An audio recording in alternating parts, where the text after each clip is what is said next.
Hello friends, आज हम महाभारत का पार्ट 3 देखेंगे। धृतराष्ट्र, पांडु और विटुर तीनों भाई एक ही राजवंश के, पर तीनों की किस्मतें तीन अलग अलग दिशाओं में जाने वाली थी।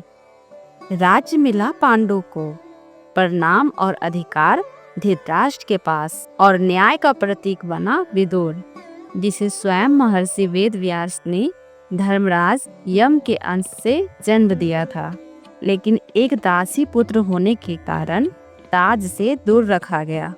जब धृतराष्ट्र को राज्य नहीं मिला तो गंधारी से विवाह हुआ, और गंधारी ने पति की पीड़ा को समझते हुए अपनी आंखों पर हमेशा के लिए पट्टी बांध ली।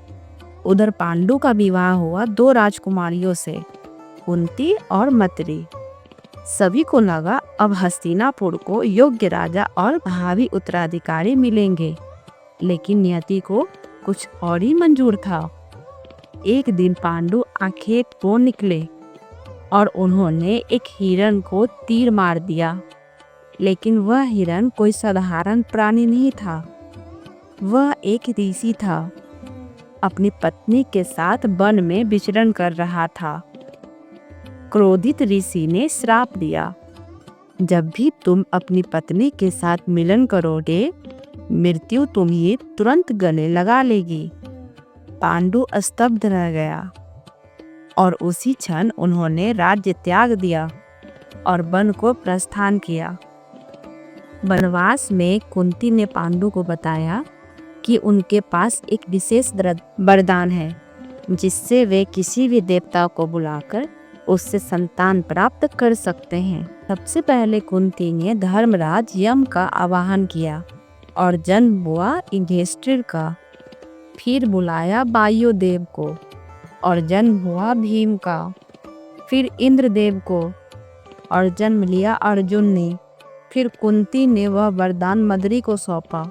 मद्री ने बुलाए अश्विनी कुमार और जन्मे जुड़वा पुत्र नकुल और सहदेव। वनवास में ही 5 पांडवों का पालन हुआ और बना उनका स्वभाव वीरता, विनय और धर्म।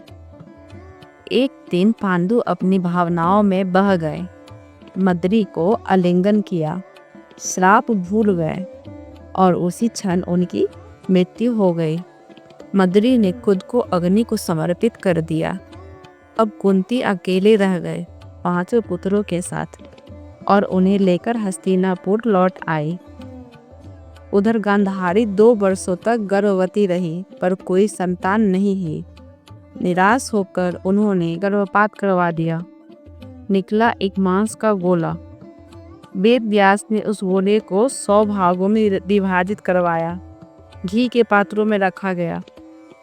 कुछ समय बाद उन पात्रों से जन्मे 100 पुत्र और एक बेटी। पहला पुत्र दुर्योधन, फिर दुशासन और फिर बाकी 98। दुर्योधन के जन्म के साथ ही हस्तिनापुर में अपशकुन होने लगा। घोड़े की हिनहिनाहट, भूकंप और पशुओं की चीखें। विद्वानों ने चेताया, इस बालक से राज्य को संकट होगा, पर धृतराष्ट्र ने चेतावनी को अनसुना कर दिया।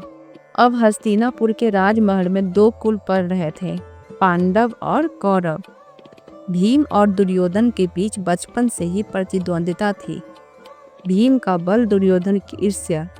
छोटे छोटे खेलों से बड़ा बैर जन्म लेने लगा था। भीष्म ने बच्चों को शिक्षा देने के लिए गुरुकुल भेजा, जहां जल्दी आने वाला था एक ऐसा गुरु जो इन बच्चों की किस्मत तय करने वाला था। गुरु द्रोणाचार्य। यह तो बस शुरुआत थी।